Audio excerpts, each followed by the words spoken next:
Diawali dengan diperlihatkannya Andi yang tak lain adalah kakaknya Rama yang akan dieksekusi oleh seorang ketua gangster yang bernama Bejo. Karena di raid pertama ia telah berkhianat kepada Tama. Lalu kita diperlihatkan dengan Rama yang sedang ditawarkan untuk bergabung oleh seorang pria bernama Bunawar. Bunawar ini adalah komandan kepolisian yang sedang mencari bukti siapa saja oknum polisi yang bekerja sama dengan mafia, termasuk orang yang bernama Reza. Dan bisa kita ketahui ia menginginkan Rama untuk bergabung dan menjalankan misi itu.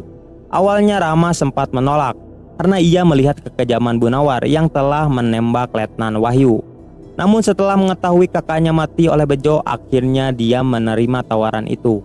Dalam rencananya itu, Bunawar menyuruh Rama untuk masuk ke dalam penjara agar dia bisa dekat dengan anak seorang bos besar mafia yang menguasai wilayah Jakarta, dan menyuruh Rama untuk menghajar anak seorang pejabat yang telah memasok dana terbesar kepada Bejo, agar Rama bisa mempunyai nama jika masuk ke dalam penjara. Dan kini ia harus mengganti namanya menjadi Yuda untuk menyembunyikan identitasnya. Jadi kita panggil dia Yuda. Namun di hari pertamanya sebagai tahanan baru, ia langsung diserbu oleh tahanan lain di sana ketika ia sedang nongkrong di WC. Meski akhirnya ia harus dikeroyok, tapi di posisi seperti itu kemungkinan gak bakal terlalu fatal. Dan karena kejadian itu ia ditawarkan untuk bergabung oleh orang yang bernama Uco. Yang tidak lain, Uco adalah target utama Yuda agar bisa dekat dengannya, karena ialah anak dari bos mafia terbesar yang bernama Bangun. Tapi agar identitasnya tidak terbongkar, Yuda menolak dulu tawaran itu. Pastinya. Hingga suatu hari ketika para tahanan sedang berkumpul di lapangan, Yuda melihat ada kejanggalan di sana. Dan benar saja tiba-tiba Uco diserang oleh anak buahnya sendiri dan terlihat ingin membunuhnya. Namun di sini Yuda mencoba menghalanginya dan baku hantam di sana. Karena situasinya yang makin memanas, akhirnya para sipir yang ada di sana masuk untuk menghentikan perkelahian itu. Tapi ternyata pertarungan itu bukannya berhenti, malah semakin menjadi dan banyak korban tewas berjatuhan.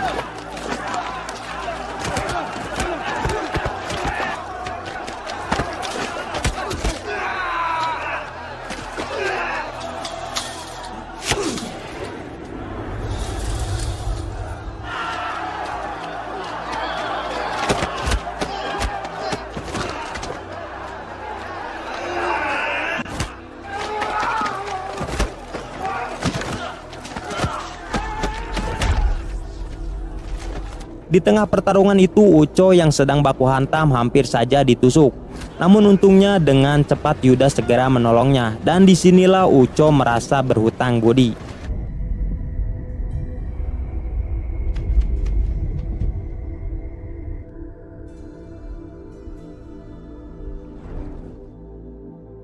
Dua tahun setelah itu, ketika Yuda bebas dari penjara, terlihat ia dijemput oleh Uco untuk diperkenalkan kepada ayahnya. Di tempat lain kita diperlihatkan dengan ayahnya Uco yang bernama Bangun, yang sedang meeting dengan Yakuza Jepang bernama Goto. Mungkin kalian gak asing dengan Goto ini ya, yaitu musuh dari ayahnya Genji di film Cross Zero dan sekarang membuka cabang di Indonesia. Dan bisa kita ketahui kedua kubu ini sudah berdamai dan menjadi sekutu dalam wilayah kekuasaannya masing-masing. Tidak lama kemudian Yuda dan Uco sampai di sana. Di sini Yuda disambut hangat oleh Bangun dan tangan kanannya yang bernama Eka. Akan tetapi sebelum resmi bergabung, Yuda disuruh untuk telanjang agar bisa diperiksa pakaiannya. Untungnya ia telah melepaskan penyadap di pakaiannya sebelum keluar dari penjara tadi, yang membuat ia selamat dan bisa bergabung ke dalam geng Bangun. Saya nggak akan percayain Bapak.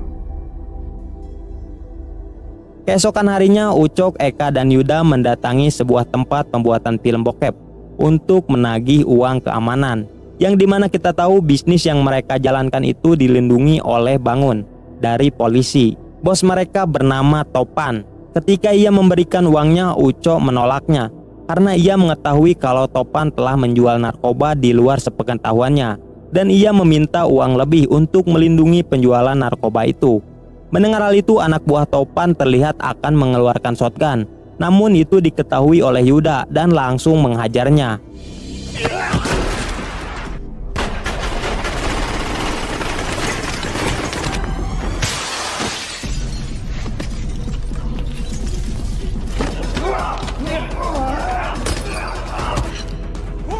Dalam pertarungan itu Yuda berhasil mengalahkan mereka semua dan Topan pun mati di tangannya. Ketika di markas besar, Uco diberi pujian oleh ayahnya karena telah membereskan masalahnya dengan Topan. Akan tetapi Uco malah menginginkan jabatan ayahnya segera diberikan kepadanya, yang dimana kita tahu Bangun akan memberikan tahta kepemimpinannya itu sekitar 10 tahun lagi kepada Uco. Dan inilah awal dari pertikaian yang terjadi.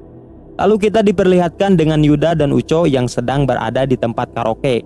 Karena Uco masih kesal, ia melampiaskan kemarahannya itu kepada ciwi-ciwi di sana. Tidak lama kemudian Uco ditelepon oleh seseorang. Melihat Uco yang keluar dengan cepat, Yuda memasukkan penyadap suara ke dalam dompetnya itu. Di tempat lain kita diperlihatkan dengan Bangun yang sedang bertemu dengan anak buah terbaiknya yang bernama Prakoso, yang ternyata ini Mad Dog. Mungkin ini kembarannya ya. Prakoso ini adalah seorang pembunuh bayaran dan sudah menjadi langganan Bangun untuk membunuh orang. Alasan Bangun menemuinya yaitu untuk membunuh orang-orang yang tidak patuh kepadanya. Dan Prakoso bisa menyelesaikan tugasnya itu dengan mudah.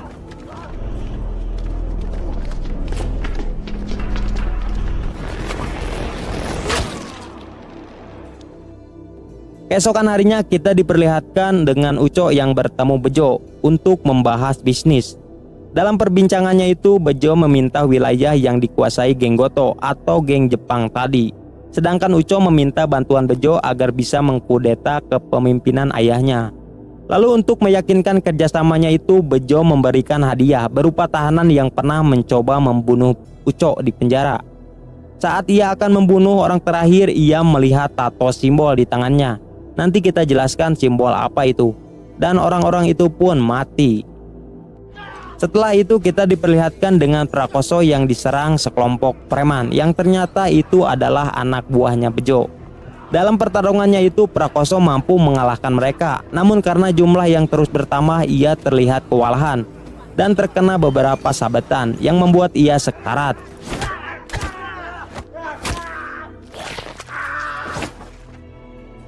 Hingga akhirnya ia harus mati oleh anak buah andalan Bejo, yaitu Assassin.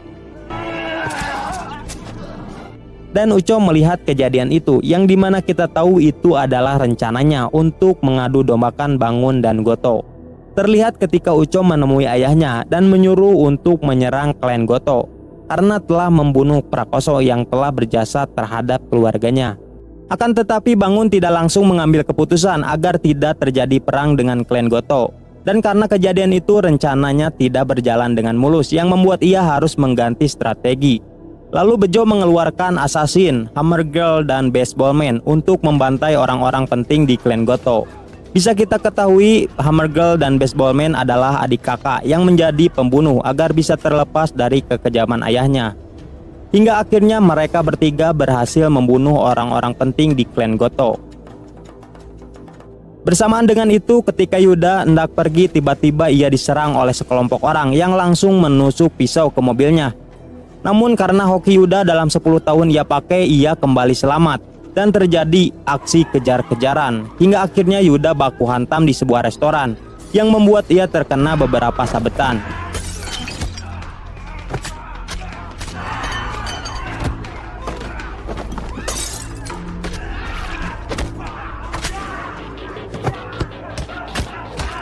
Dan ia juga melihat identitas polisi di orang yang telah ia bunuh.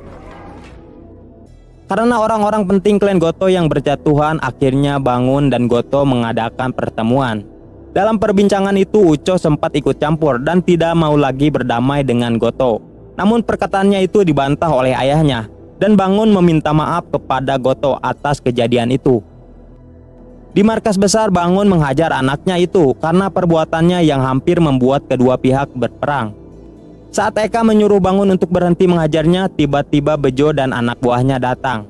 Melihat kedatangan Bejo, tiba-tiba Uco menodongkan pistol dan langsung menembak ayahnya. Melihat hal itu, Eka langsung mengeluarkan pistolnya, namun kalah cepat dan malah ia yang tertembak. Di saat Bejo akan membunuhnya, tiba-tiba Yuda datang dan nekat untuk langsung menghajar mereka dan menyuruh Eka untuk pergi.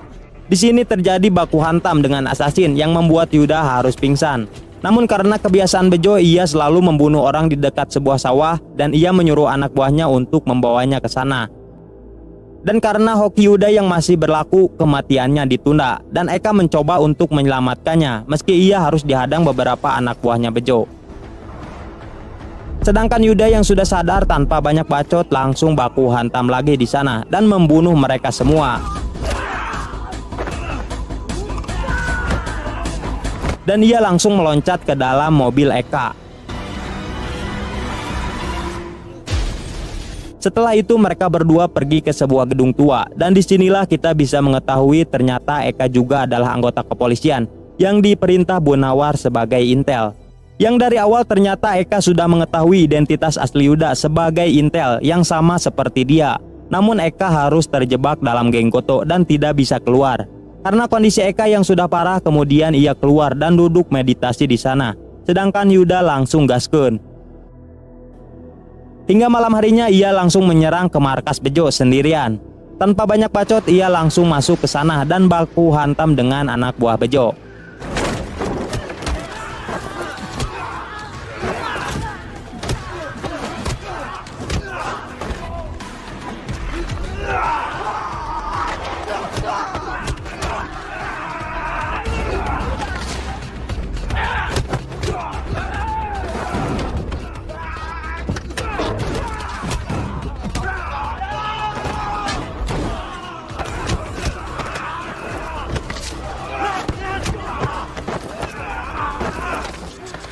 Di lantai atas kita diperlihatkan dengan Bejo, Uco, dan Reza yang sedang bersantuy. Yang dimana kita tahu Reza adalah target utama dari misi Yuda. Di sini Uco tak sengaja melihat tato Bejo yang sama persis gambarnya dengan orang yang pernah dieksekusinya. Melihat hal itu ia mulai menyadari bahwa orang yang mengincarnya ketika di penjara adalah Bejo. Ditambah lagi penyadap suara yang ada di dompetnya dan ia menyangka Bejo pelakunya. Di bawah Yuda masih baku hantam. Mengetahui keberadaan Yuda, ternyata Bejo langsung menurunkan ketiga anak buah handalnya. Terlihat di sini pertarungan diawali dengan si cantik berpalu dan cowok bertongkat.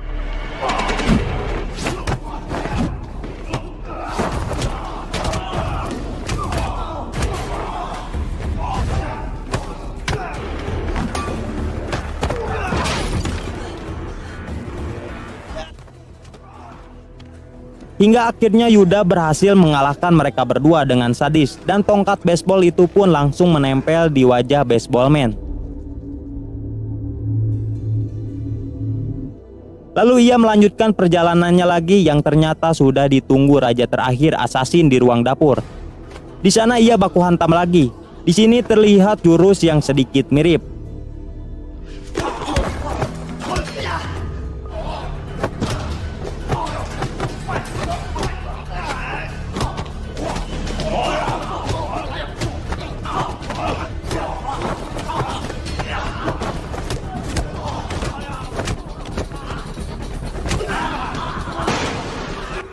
Hingga akhirnya assassin harus mengeluarkan kerambitnya dan berhasil membuat luka di hati Yuda.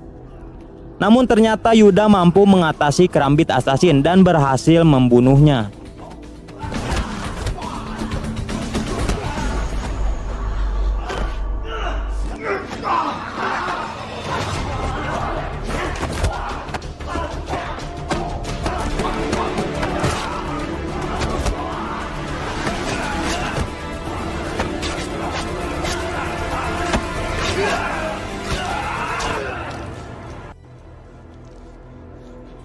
Setelah itu ia langsung ke lantai di mana Bejo dan Reza berada.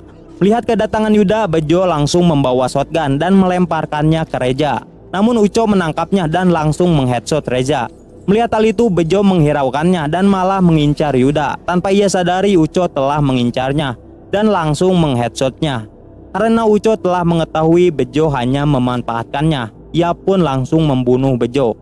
Setelah itu ia mencoba membunuh Rama yang bersembunyi di balik kursi. Namun karena kehebatan Rama ia langsung keluar dan langsung menusuk Uco hingga tewas. Dan kini semua anggota kedua gangster itu telah tewas di tangan Rama. Setelah itu mungkin Rama berpikir masalahnya sudah selesai. Namun ketika Rama akan pergi dari sana, ia sudah ditunggu oleh anggota Goto yang dipimpin oleh Keiichi, anak dari Goto. Tapi ternyata Keiichi hanya